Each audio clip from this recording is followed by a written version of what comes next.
संविधान का अनुच्छेद 85 राष्ट्रपति को सत्र बुलाने की शक्ति प्रदान करता है। मीन्स सत्र को बुला सकता है कौन? राष्ट्रपति। अब देखिए सत्र होता क्या है। सत्र एक समय अवधि है जिसमें सारे सांसद क्या होते हैं, एक जगह मिलते हैं, बैठते हैं, एकत्रित होते हैं। वो एकत्रित क्यों होते हैं? वो एकत्रित होते हैं कानून बनाने के लिए, वो एकत्रित होते हैं बजट पास करने के लिए, वो एकत्रित होते हैं सरकार के काम काज पर चर्चा करने के लिए।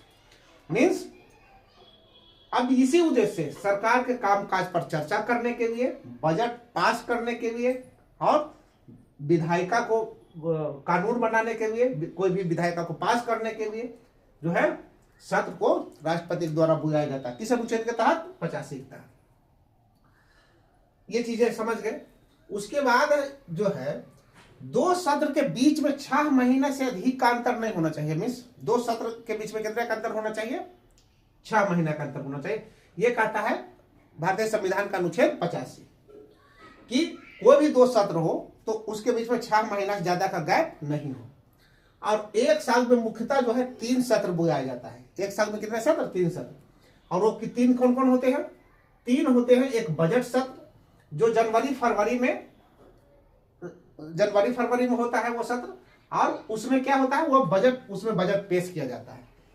तो जनवरी फरवरी में जो सत्र होता है जिसमें बजट पेश किया जाता है, ये सबसे लंबा, सबसे बड़ा सत्र होता है। उसके बाद दूसरा जो सत्र है वह है मानसून सत्र, जो अगस्त या सितंबर में होता है।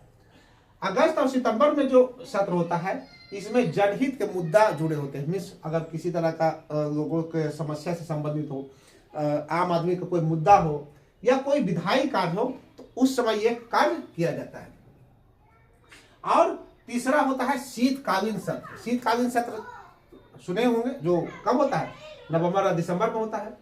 तो नवंबर और दिसंबर में जो शीतकालीन सत्र होता है वह सबसे छोटा होता है।